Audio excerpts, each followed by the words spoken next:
ചെമ്പന്നീർ പൂവ് സീരിയലിലെ വരാനിരിക്കുന്ന കിടിലൻ എപ്പിസോഡുകളാണ് കേട്ടോ പറയുന്നത്. അങ്ങനെ ശ്രുതി പറഞ്ഞതനുസരിച്ച് വീരാൻ ശ്രുതിയുടെ ഇളയച്ചനായി വേഷം കെട്ടി അച്ഛമ്മയുടെ വീട്ടിലെ കാറിൽ വന്ന് ഇറങ്ങാൻ കേട്ടോ.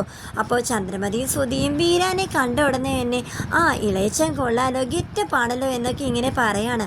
എന്നിട്ട് അദ്ദേഹത്തെ കൂട്ടിക്കൊണ്ട് അച്ഛമ്മയുടെ വീടിനുള്ളിലേക്ക് കടക്കാൻ കേട്ടോ. അങ്ങനെ എല്ലാവരെയും വീരാൻ നമ്മുടെ ശ്രുതിയുടെ ഇളയച്ചൻ പരിചയപ്പെടുകയാണ്.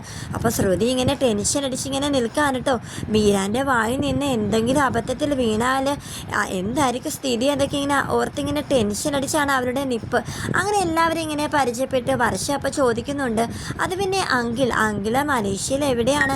എൻ്റെ 1-2 സുഹൃത്തുക്കൾ അവിടെയുണ്ട് എന്ന് ചോദിക്കുമ്പോഴത്തേക്കും വീരാൻ ഇങ്ങനെ മറുപടി പറയാനില്ലാതെ ഇങ്ങനെ നിൽക്കുകയാണ്. എന്നിട്ട് പറയാണ്, അത് പിന്നെ ഞാൻ മലേഷ്യയിലെ കേരളത്തിലാണ്.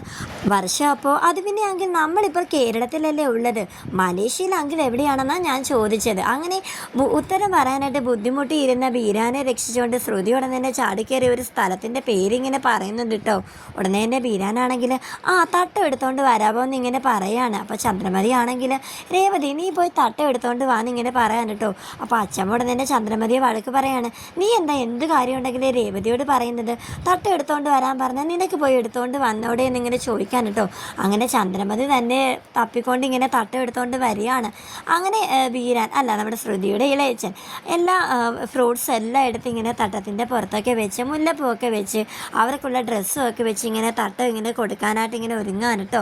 അങ്ങനെ ശ്രുതിയും കൂടെ ആ തട്ടം ഇങ്ങനെ അവരെ ഏറ്റുവാങ്ങുകയാണ്. അപ്പോൾ ഉടനെ തന്നെ ശ്രുതി ഇങ്ങനെ കണ്ണുകൊണ്ട് ഇങ്ങനെ കാണിക്കുകയാണ്, ചെയിൻ എടുക്കെന്നും പറഞ്ഞ്. അങ്ങനെ ബീരാൻ ചെയിനും എടുത്ത് നമ്മുടെ ശ്രുതിയുടെ കയ്യിൽ ഇങ്ങനെ കെട്ടിക്കൊടുക്കുന്നുണ്ട് കേട്ടോ. സച്ചിയും കൂട്ടുകാരനും കൂടെ ഇളയച്ചന് വേണ്ടിയിട്ട് കരിക്ക് വെട്ടിക്കൊണ്ടിരിക്കാൻ കേട്ടോ. അപ്പോൾ കൂട്ടുകാരൻ പറയുന്നുണ്ട്, എടാ നിന്റെ ഏട്ടത്തിയമ്മയുടെ മലേഷ്യയിൽ നിന്നുള്ള ഇളയച്ചനല്ലേ വന്നിരിക്കുന്നത്, അദ്ദേഹത്തിൻ്റെ കയ്യിൽ സ്കോച്ചൊക്കെ കാണുവടാ. എടാ നമുക്ക് അദ്ദേഹത്തിനോട് എങ്ങനെയെങ്കിലും പറഞ്ഞ് നമുക്ക് എല്ലാവർക്കും കൂടെ ഒരുമിച്ചിരുന്ന് അടിക്കാടാ എന്നൊക്കെ ഇങ്ങനെ പറയാനിട്ട് തട്ട് കൈമാറിയതിന് ശേഷം ഇളയച്ചൻ പറയാണ്, ഞങ്ങൾ മലേഷ്യയിൽ നിന്ന് 100 തട്ട് കൊണ്ടുവരാനായിട്ട് ഇരുന്നതാ എന്ന്. അപ്പോഴാണ് നമ്മുടെ സച്ചി കരിക്കും കൊണ്ട് അകത്തോട്ട് കയറുന്നത്. അപ്പോൾ ഇളയച്ചൻ പറഞ്ഞതിന് ബാക്കിയായിട്ട് സച്ചി പറയാണ്, ഓഹോ അപ്പോൾ 99 തട്ട് ബാക്കി പുറകെ വരുമായിരിക്കും അല്ലേ എന്നിങ്ങനെ പറയാനിട്ട്. അപ്പോൾ രേവതി ഉടനെ തന്നെ സച്ചിയുടെ തോളത്തിട്ട് ഇങ്ങനെ ഒരു നോണ്ട് കൊടുക്കുകയാണ്. എന്നിട്ട് മിണ്ടാതിരിക്കും സച്ചിയേട്ടാന്ന് ഇങ്ങനെ പറയാൻ കേട്ടോ. അപ്പോൾ ഉടനെ തന്നെ ഇളയച്ചൻ ഇങ്ങനെ സച്ചിയെ കണ്ടപ്പോഴത്തേക്കും പറയാണ്, ഇതാരാ ഇളനീര് വെട്ടുകാരനാണോ എന്നിങ്ങനെ ചോദിക്കാൻ കേട്ടോ. അപ്പോൾ സച്ചിയുടെ അച്ഛനോട് തന്നെ, അയ്യോ ഇതെൻ്റെ 2ാമത്തെ മകനാണ് എന്നിങ്ങനെ പരിചയപ്പെടുത്തുകയാണ്. അപ്പോൾ ഉടനെ തന്നെ ശ്രുതിയോട് പിന്നെ ഇളയച്ചൻ പറയാണ്, ഓ ശ്രുതി ഇതാണോ നീ പറയാറുള്ള ആ കുടിയൻ എന്നിങ്ങനെ പറയുമ്പോൾ സച്ചി ഇങ്ങനെ ദേഷ്യത്തോടെ, ഞാനോ കുടിയനോ, എന്നെ അപ്പോൾ അങ്ങനെയാണോ പറഞ്ഞു വെച്ചിരിക്കുന്നതെന്നിങ്ങനെ പറയാൻ കേട്ടോ. അച്ഛമ്മയും ശ്രുതിയെ വഴക്ക് പറയാണ്, എന്താ ശ്രുതി ഇത്, നീ സച്ചിയെക്കുറിച്ച് ഇങ്ങനെയൊക്കെയാണോ നിൻ്റെ ഇളയച്ചനോട് പറഞ്ഞു വെച്ചിരിക്കുന്നതെന്ന് പറയുമ്പോൾ ശ്രുതിയാണെങ്കിൽ, അത് പിന്നെ ഞാൻ ഇളയച്ചനോട് അങ്ങനല്ല പറഞ്ഞത്, ഇളയച്ചൻ തെറ്റിദ്ധരിച്ചതാണ് എന്നിങ്ങനെ പറയാൻ കേട്ടോ. അപ്പോൾ ചന്ദ്രമതി ഉടനെ തന്നെ, അതൊക്കെ വിട്, അദ്ദേഹം വന്നിട്ട് കുറേ നേരമായില്ലേ, മുറിയിൽ പോയി അദ്ദേഹം ഫ്രഷ് ആയിട്ട് വരട്ടെ എന്നിങ്ങനെ പറയണം. അങ്ങനെ ശ്രുതി ഇളയച്ചനെ കൂട്ടി മുറിയിലേക്ക് പോവാൻ കേട്ടോ.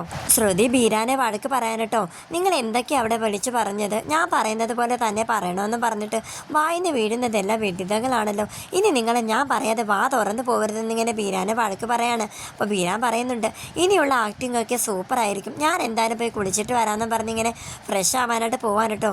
ശ്രുതിയാണെങ്കിൽ ഇങ്ങനെ ടെൻഷൻ അടിച്ച് തലയിൽ ഇങ്ങനെ കൈവച്ചിങ്ങനെ നിൽക്കുകയാണ്. അച്ഛമ്മ ചന്ദ്രമതിയെ ശ്രുതിയെ വർഷയും കൊണ്ട് ജോലി ചെയ്യിപ്പിക്കാൻ കേട്ടോ. രേവതി മാറിയിരുന്ന പൊങ്കാലയ്ക്കുള്ള തയ്യാറെടുപ്പുകൾ നടത്തിക്കൊണ്ടിരിക്കുകയാണ്.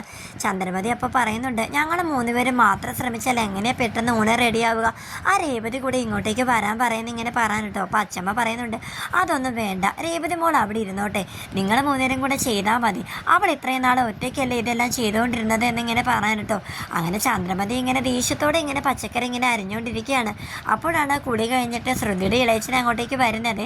അങ്ങനെ കത്തി കണ്ടത് നമ്മുടെ ബീരാന് പെട്ടെന്ന് തന്നെ നമ്മുടെ ഇറച്ചി വെട്ടുന്ന കാര്യം ഓർമ്മ വന്നു. ഇങ്ങോട്ട് മാറിക്കാൻ ഞാൻ അരിഞ്ഞോളാമെന്നും പറഞ്ഞിട്ട് ഇങ്ങനെ ചന്ദ്രമതിയുടെ കയ്യിൽ ഇങ്ങനെ കത്തി ഇങ്ങനെ മേടിക്കാൻ കേട്ടോ.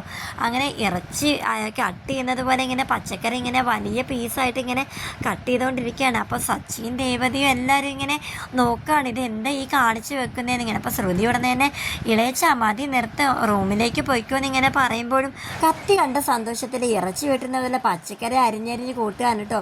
അങ്ങനെ ലാസ്റ്റ് ശ്രുതി ഉടനെ തന്നെ, എൻ്റെ ഇളയച്ച ഒന്ന് മതി, ഒന്ന് നിർത്ത്, ചൂടുവെള്ളം വേണമെന്ന് പറഞ്ഞില്ലായിരുന്നോ, വാ ഞാൻ എടുത്തു വെച്ചിട്ടുണ്ടെന്നും പറഞ്ഞുകൊണ്ട് ബീരാനെ കൂട്ടിക്കൊണ്ട് പോവാൻ കേട്ടോ. അങ്ങനെ സച്ചിയാണെങ്കിൽ, ഇതെന്താ ഈ കാണിച്ചു വെച്ചിരിക്കുന്നത്, ഒരു ഇറച്ചി വെട്ടുന്ന പോലെയാണല്ലോ ഈ പച്ചക്കറി അരിഞ്ഞു വെച്ചിരിക്കുന്നതെന്ന് ഇങ്ങനെ പറയാണ്. ശ്രുതി അപ്പോൾ ഇളയച്ചനോട് അല്ല ബീരാനോട് എന്ന് പിന്നെയും വഴക്ക് പറയാണ്. നിങ്ങൾ നിങ്ങളുടെ യഥാർത്ഥ സ്വഭാവം എന്താണെന്ന് കാണിച്ചു കൊടുക്കുവോ? നിങ്ങൾ എന്താ ഈ കാണിച്ചു വെച്ചത്? പച്ചക്കറി അരിയുന്നത് ഇറച്ചി വെട്ടുന്ന പോലെയാണോ എന്നൊക്കെ ഇങ്ങനെ ബീരാൻ ഇങ്ങനെ വഴക്ക് പറയാനിട്ടോ. അപ്പോൾ ബീരാൻ പറയാണ്, അത് പിന്നെ കത്തി കണ്ട സന്തോഷത്തിൽ ഞാൻ എൻ്റെ ജോലി ഓർത്ത് പോയി, അതുകൊണ്ടാണ്.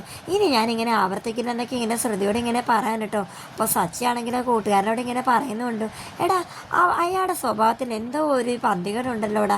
ഒരു ഇറച്ചി വെട്ടുകാരൻ്റെ സ്വഭാവ രീതികൾ അയാൾക്ക് നീ ശ്രദ്ധിച്ചില്ലായിരുന്നു? അയാളെ പച്ചക്കറി അരിയുന്നത് ഇറച്ചി വെട്ടുന്ന പോലെയല്ലേ അയാൾ പച്ചക്കറി അരിഞ്ഞ് കൂട്ടിയതെന്നൊക്കെ ഇങ്ങനെ പറയാനിട്ടോ.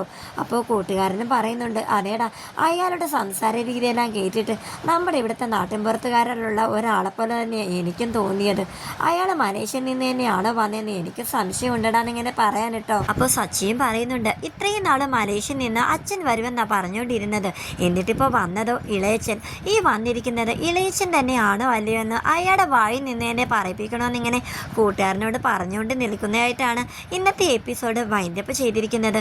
അതുകൊണ്ട് ചാനൽ ഇതുവരെ ആരും സബ്സ്ക്രൈബ് ചെയ്തിട്ടില്ല എങ്കിൽ ഒന്ന് സബ്സ്ക്രൈബ് ചെയ്ത് സപ്പോർട്ട് ചെയ്തേക്കണേ. ലൈക്കും കൂടെ ചെയ്യാൻ മറക്കരുതേ.